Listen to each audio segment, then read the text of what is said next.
Andhra Pradesh deputy CM Pawan Kalyan సోదరుడు MLC నాగబాబుకి Andhra Pradesh కేబినెట్లో హోదా కల్పించిన విషయంపై ఎమ్మెల్సీ దువ్వాడ శ్రీనివాస్ తీవ్రంగా మండిపడుతున్నారు.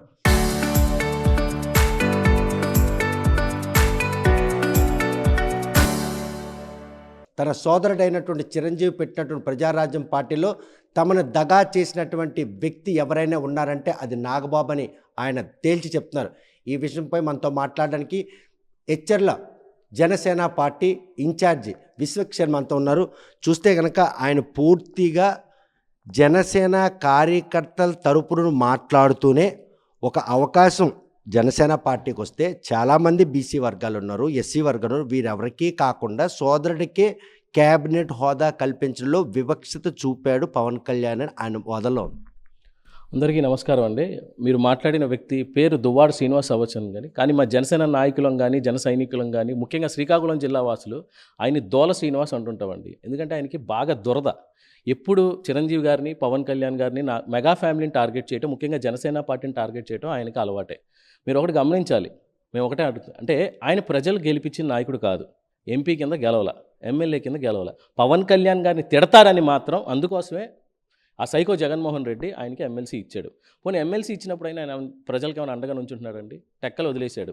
ఏదో తన పర్సనల్ జీవితం ఏదో వాళ్ళ ఆవిడ భయపడిపోయి మిస్సెస్కి ఆయన హైదరాబాద్ పారిపోయాడు. హైదరాబాద్లో నువ్వు హైదరాబాద్లోనే ఉంటున్నావు కదా, నువ్వు అక్కడ ఏం చేస్తున్నావు? చీరల వ్యాపారం చేస్తున్నావు. నీకు చీరల వ్యాపారం నువ్వు అక్కడ చేసుకోవచ్చు. నాగబాబు గారి గురించి నీకు మాట్లాడే నైతిక అర్హత నీకు ఏమైనా ఉందా? అసలు నీకు ప్రజారాజ్యంలో నీకు రాజకీయ భిక్ష పెట్టింది ఎవరు? Mega family. నువ్వు చిరంజీవి గారి అపాయింట్మెంట్ కోసం నాగబాబు గారి కాళ్ళ చుట్టూ ఎన్నిసార్లు పడ్డావు? నాగబాబు గారు ఉత్తరాంధ్రలో అప్పట్లో ఎక్కువ ప్రజారాజ్యంలో ఉత్తరాంధ్రలో తిరిగిన వ్యక్తి. ఆయన కార్ డోర్లు తీసిన వ్యక్తి నువ్వు. ఈరోజు నువ్వు పవన్ కళ్యాణ్ గారి గురించి కానీ నాగబాబు గారి గురించి నువ్వు మాట్లాడుతున్నావు. అంటే తల్లి పాలు తాగి రొమ్ము గుద్దే రకం నువ్వు. నీలాంటి వాడి కోసం కూడా అంటే ఈ దువ్వాడ శ్రీనివాస్, ఈ దోల శ్రీనివాస్ ఎవడైతే ఉన్నాడండి, ఈయనకి నెగిటివ్ పబ్లిసిటీ కూడా పాజిటివ్గా ఉండదు, అది నెగిటివ్ పబ్లిసిటీ. దాన్ని కూడా ట్రోల్ చేసుకున్నట్టే ఎలాగైనా సరే మీడియాలో లైమ్లైట్లో ఉండడానికి ఏదో రకంగా పవన్ కళ్యాణ్ గారిని కానీ నాగబాబు గారిని టార్గెట్ చేస్తావు. నువ్వు జనసేన పార్టీ గురించి మాట్లాడుతున్నావు. నీకు జన సైనికులు నీ దగ్గరికి వచ్చామని చెప్పారా? మేమేమన్నా మాకు పదవులు రావట్లేదు, మమ్మల్ని తొక్కేస్తున్నారు తెలుగుదేశం పార్టీ మీకు ఏమైనా చెప్పాము? మా హెచ్చర్ నియోజకవర్గం ఉంది, చాలా చక్కగా ఉంది. ఇక్కడ హెచ్చర్ నియోజకవర్గంలో జనసేన పార్టీ చాలా చక్కగా మేము ముందుకు తీసుకున్నాం. శ్రీకాకుళం జిల్లాలో కూడా అలానే ఉంది. మేము వచ్చి మీ దగ్గర ఏమైనా చెప్పాము? కూటమి ప్రభుత్వం చక్కగా మేమందరం కూడా కలిసిమెలిసి చక్కగా వెళ్తున్నాం. నువ్వెవడు అసలు? నీకేం పని? నిన్ను వైసీపీ పార్టీ అని వద్దురా బాబు. నువ్వు శ్రీకాకుళానికి, మేమందరం మామూలుగా ఏమనుకుంటాం, శ్రీకాకుళానికి పట్టిన శని దువ్వాడ శ్రీనివాస్ అని మేము అనుకుంటాం. రాజకీయ నాయకులు అందరం కూడా మీ పార్టీ ఓడే ఎవరో ఈడు వద్దురా బాబు ఈడు మా పార్టీలో అని చెప్పి నేను పక్కన పడేసి నువ్వు ఇంకా ఎమ్మెల్సీ అని చెప్పుకుని, లేకపోతే వైసీపీ పార్టీకి ఏదో జగన్మోహన్ రెడ్డి మళ్ళీ నిన్నేదో తీసుకుంటాడని ఆయన ముప్పు పంట నువ్వు ఏదో మాట్లాడుతుంటే ప్రజలు అందరూ నవ్వుకుంటున్నారు. నువ్వు పోయి చీరల వ్యాపారం చేసుకో హైదరాబాద్లో. ఇప్పుడు వైజాగ్లో కూడా ఏదో షాప్ పెట్టావు, చీరల షాపు. నువ్వు ఆవిడ కలిసి ఇద్దరు కలిసి చీరల వ్యాపారం చేసుకోండి. మీకెందుకు రాజకీయాలు? నువ్వు ఎలాగో ఇంకా గెలవు. నువ్వు అంటున్నావు నాగబాబు గారు కానీ పవన్ కళ్యాణ్ గారు కానీ ఇంక అయిపోయింది, వచ్చేసరికి మీకేం ఉండదని. నీకు ఇప్పటికి 3 సార్లు ఛాన్స్ ఇచ్చారు. నువ్వు ఏం పీకావు? ఏమైనా పీకావా? నువ్వు గెలిచావా? లేదు. ఏదో నామినేటెడ్ పదవిలో ఒక ఎమ్మెల్సీ వచ్చింది, ప్రజలు గెలిపించిన ఎమ్మెల్సీ కాదు. జగన్మోహన్ రెడ్డి పవన్ కళ్యాణ్ గారిని తిట్టడం కోసం నీకు ఇచ్చాడు. అది కూడా 2 సంవత్సరాలు పోయిందా? నువ్వు ఏం చేస్తావు? మళ్ళీ వెళ్ళి చీరల వ్యాపారం చేసుకుని నువ్వు కూడా విమర్శిస్తున్నావు అంటే ఎంత హాస్యాస్పదంగా ఉందో అంత హాస్యాస్పదంగా ఉంది. కానీ ఒక్కనొక అవకాశం జనసేనకు వచ్చిన నేపథ్యంలో బీసీ వర్గాలు ఎక్కువగా ఉన్నారు, ఎస్సీ ఎస్టీకి సంబంధించి సామాజిక వర్గం వారికి సమన్యాయం చేయడానికి పవన్ కళ్యాణ్ గతంలో కూడాను ఒక ప్రామిస్ చేస్తున్నారు. అటువంటి ఒక అవకాశాన్ని ఆ వర్గాలకు ఇవ్వలేదన్న విషయాన్ని కదా ఆయన అక్కడ ప్రస్తావించారు. సార్, నాగబాబు గారి విషయానికి వచ్చేపాటికండి, పిఠాపురం నియోజకవర్గంలో పవన్ కళ్యాణ్ గారు ఈరోజు అసెంబ్లీకి వెళ్ళారంటే దానికి ఎంతో కొంత పాత్ర నాగబాబు గారు పోషించారండి. ఎందుకంటే ఆ రోజు రాష్ట్రం మొత్తం పవన్ కళ్యాణ్ గారు చంద్రబాబు నాయుడు గారు సభలు పెట్టుకుని రాష్ట్రం మొత్తం తిరుగుతుంటే పిఠాపురం నియోజకవర్గంలో 2 నెలలు ఆయన సతీమణి కలిసి ఈరోజు ఎలక్షనీరింగ్ ఆ రోజు చేసి పవన్ కళ్యాణ్ గారు ఈరోజు అసెంబ్లీకి వెళ్ళారంటే దాంట్లో ముఖ్యమైన పాత్ర నాగబాబు గారు. మళ్ళీ కూటమి ప్రభుత్వం ఏర్పాటు చేయడం, ఆయన కూడా ఎంపీ సీట్ ఇస్తే అనకాపల్లికి ఆయన స్వయంగా ఆయన సీటుని త్యాగం చేసుకుని, ఆయన ఎంపీ సీట్ త్యాగం చేసుకుని బీజేపీకి ఇచ్చారు నాగబాబు గారు. అంటే మీరు అన్నా తమ్ముళ్ళు రిలేషన్ తీసి పక్కన పెట్టండి. ఆయన దానికోసం పనిచేయలేదు. ఆయన నాయకుడు జనసేన పార్టీ అధ్యక్షుడు పవన్ కళ్యాణ్ గారు గెలవాలి, అసెంబ్లీకి వెళ్ళాలని ఆయన సొంత సీటుని త్యాగం చేసుకుని పిఠాపురం వచ్చి ఆయన కోసం కష్టపడ్డారు. కాబట్టి ఆయన కష్టాన్ని గుర్తించి పవన్ కళ్యాణ్ గారు ఈరోజు క్యాబినెట్ ర్యాంక్ సంబంధించిన పదవి ఆయన ఇవ్వడం అనేది జరిగింది. కానీ క్యాబినెట్ పదవి ఇవ్వడం అనేది పవన్ కళ్యాణ్ చేతిలో ఉండదు. ఇది క్యాబినెట్ నిర్ణయం. ముఖ్యమంత్రి తాలూకా నిర్ణయానికి ఆధారపడుతుంది. పవన్ కళ్యాణే సోదరుడికి అంటగబెట్టుకున్నాడు అన్న చిన్న లాజిక్ కూడా ఆయన మిస్ అయ్యాడా? అదే అండి. పవన్ కళ్యాణ్ గారు నిర్ణయించారు కదండీ. పవన్ కళ్యాణ్ పార్టీ నుంచి ఎవరినైనా పుష్ చేయొచ్చేమో గానీ, పవన్ కళ్యాణ్ గారు హోదా కల్పించారు.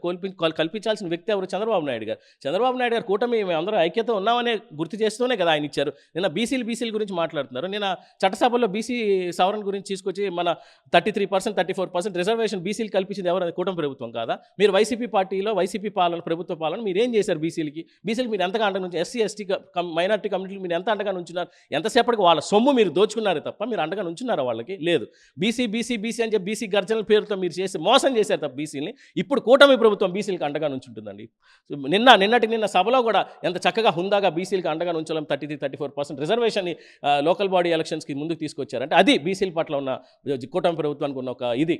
కాకపోతే ఎమ్మెల్సీ ఎవరైతే మాజీ మంత్రి ఎవరైతే బొత్స సత్యనారాయణ విషయంలో కూడా కూటమి నాయకులతో వ్యవహరిస్తారని కూడా ఆయన మండిపడ్డారు. అదేవిధంగా నాగబాబుకి కేబినెట్ హోదా కల్పించడం విషయంలో కేవలం పారదర్శకత, అదేవిధంగా ఈరోజు కూటమిలో భాగంగా ఆ ఫోబియాలో పవన్ కళ్యాణ్ మునిగి తేలుతున్నాడు, ఇదే చివరి అన్నటువంటి ఒక వ్యాఖ్యల వెనక బీసీ సామాజిక వర్గంతో పాటు జనసేన కార్యకర్తలు 3 నెలలుగా అణగదొక్కబడుతున్నారు టీడీపీ వర్గీయుల ద్వారా ఆయన ఆవేదన కూడా వ్యక్తం చేశారు.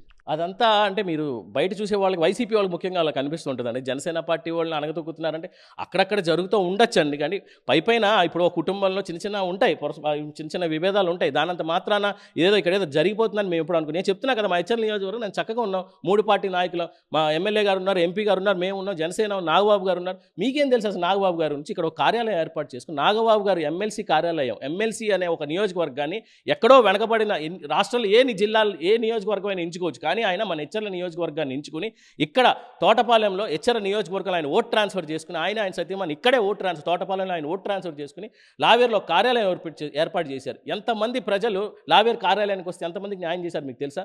ఎంతమందికి అండగా నుంచున్నారో మీకు తెలుసా? మీరు ఎప్పుడైనా మీ జేబులోంచి ₹1 తీసి ఎవరికైనా పెట్టాడా? దోచుకుంటమే తప్ప పెట్టిన దాఖలాలు మీకు లేవు. ఆయన కొంత కష్టార్జితాన్ని ఆయన నాగబాబు కూడా స్వయంగా ఆయన ప్రజలకి హెచ్చర్ల నియోజకవర్గం ఎంతమందికి సాయం చేశారు మీకు తెలుసు? హెచ్చర్ల నియోజకవర్గం ఎందుకండి, పిఠాపురం అవ్వచ్చు, రాష్ట్రంలో ఎక్కడో ఎన్నోటి దగ్గర ఎంతమందికి ఆదుకుని అండగా నుంచుంటున్న వ్యక్తి గురించి మీరు మాట్లాడుతున్నారంటే మీకు ఆయన మీకెందుకండి? మీరు ఏ పార్టీకి సంబంధించి? మీరు వైసీపీ పార్టీ కూడా కాదు. ఇప్పుడు మిమ్మల్ని తరివేశారు.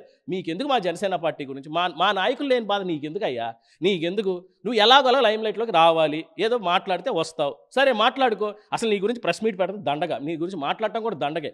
కానీ నువ్వు నాగబాబు గారి గురించి మాట్లాడావు కాబట్టి నువ్వు ఆయన కారు డోర్ తీసిన రోజు నువ్వు మర్చిపోయావని నీకు ఒకసారి తెలియజేస్తున్నాను. అందుకోసమే మాట్లాడుతున్నాను. ఆర్టీవీ ఛానల్ నువ్వు పిలవటం ఏంటంటే మీరు ఆర్టీవీ ఛానల్కే కదా నువ్వు ఇంటర్వ్యూ ఇచ్చావు కాబట్టి డోర్ తీసిన రోజులు మర్చిపోయావు. దువ్వాడ శ్రీనివాస్, దోల శ్రీనివాస్, నువ్వు గుర్తుపెట్టుకో. శ్రీకాకుళం జిల్లా వాసులు నేను తరిమి కొట్టే రోజు దగ్గరలో ఉంది. నువ్వు పోయి చీరల వ్యాపారం చేసుకుంటావు, అది మర్చిపోకు. చూస్తే కనుక ప్రస్తుతం నాగబాబుకి కేబినెట్ హోదా కల్పించిన విషయంలో మరోసారి జనసేన పార్టీ నాయకులు ఆక్రోశం తెప్పించే పరిణామాలు మాత్రం దువ్వాడ శ్రీనివాస్ ఎదుర్కోవాల్సి వచ్చింది.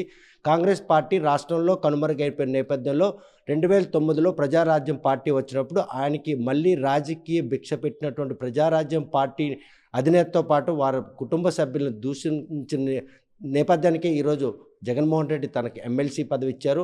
ఆయన నెగిటివ్ పబ్లిసిటీతోనే ఈరోజు పదవులు పొందడం తప్ప ప్రజాక్షేత్రంలో ఎక్కడ కూడా ప్రజలు ఓట్లు వేస్తే గెలిచినటువంటి పదవులు అలంకరించినటువంటి ఆయన ఈరోజు కూటమిలో భాగంగా ఆయన జనసేన పార్టీ ఎంపీ సీట్ ఇచ్చినా కూడా సీట్ని త్యాగం చేసి ఈరోజు రాష్ట్రంలో కూటమి ప్రభుత్వం కొలువు తీరడానికి జనసేన పార్టీ కీలక రోలు పోషించడంలో ఎవరైతే నాగబాబు కీలక పాత్ర పోషించారే కాబట్టి కేబినెట్ ఇటువంటి నిర్ణయం తీసుకొని ఆయనకి కేబినెట్ హోదా కల్పించింది. ఈ విషయంలో ప్రాంతీయ వివాదాలను రెచ్చగొడుతూ అదేవిధంగా కార్యకర్తలకు లేనటువంటి సమస్యలు తన నెత్తి మీద వేసుకొని తమ పార్టీ గురించి ప్రస్తావించడం ఏంటని వారు మాత్రం సూటిగా ప్రశ్నించారు. మరి ఈ విషయంలో ఆ కుటుంబం జోలికి వెళ్లకుండా దువ్వాడ శ్రీనివాస్ ఉంటారా, లేకపోతే మళ్ళీ ఆ కుటుంబం జోలికి వెళ్ళి కొత్త చిక్కులు తెచ్చుకుంటారా అన్న విషయం వేచి చూడాల్సిందే. వీడియో జర్నలిస్ట్ రామకృష్ణతో సత్యం, ఆర్టీవీ శ్రీకాకుళం.